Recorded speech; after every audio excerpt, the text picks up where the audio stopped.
क्षेत्रपाल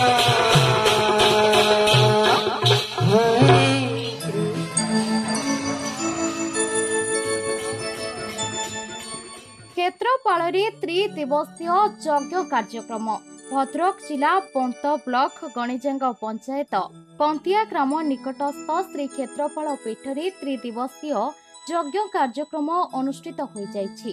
निशाकर पंडांक द्वारा प्रतिष्ठित 41 वर्षर क्षेत्रपाल मंदिर रे यज्ञ कार्यक्रम रे कृष्णचंद्र पंडा, विष्णुमोहन पंडा, गोपीनाथ पंडा और ग्रामवासी सहयोग रे एही कार्यक्रम अनुष्ठित हो जाइछि।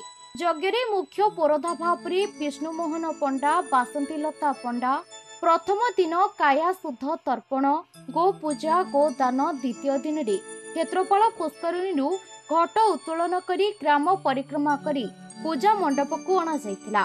अधिवास होम पूजा तृतीय दिन क्षेत्रपाल नारायण वासु मंडल पूजा उपचार, गीता ज्ञान, चंडी आहुति, सूर्य पूजा संपादन करा जाइथिला।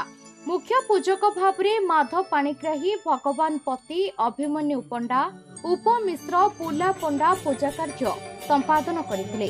शेष दिन रे यज्ञ पूर्णाहुति कार्यक्रम रे शताधिक भक्त योगदान करी क्षेत्रपालंकर दर्शन करथिले। त्रिदिवसीय कार्यक्रम परिचालन रे मालती पंडा, हरिशंकर पंडा, शिवशंकर पंडा, विजयलक्ष्मी पंडा, सौभाग्यलक्ष्मी पंडा, संदीप कुमार रथ, ललित कुमार मिश्र, त्रिविक्रम पंडा शर्मा, रंजिता पंडा, मनस्विनी पंडा कंतिया ग्रामर समस्त भक्त सहयोग करथिले। भद्रकरू रमेश चंद्र पति रिपोर्ट संभव टाइम्स। मसीहारू एजावत ए वर्ष 41 वर्ष धरी पितृवाक्य प्रतिपालन करी क्षेत्रपालंकर यज्ञानुष्ठान कार्य समापन करा जाउअछि। ए यज्ञानुष्ठान रे यथाविधि रे कलश अधिवास करा जाई अंकुरारोपण तत्सहित क्षेत्रपाल क्षेत्रचंडींकर उपचार पूजा सहित गीता पाठ, चंडी पाठ एवं क्षेत्रपालंकर विभिन्न प्रकार जो उपचार सहित होमादि अन्न देवादेवींकर होमादि कार्यक्रम ब्राह्मण मान द्वारा संपादन होइछि। 4 जन ब्राह्मण ए कार्य को सुचारू रूपे संपादन करिसंती।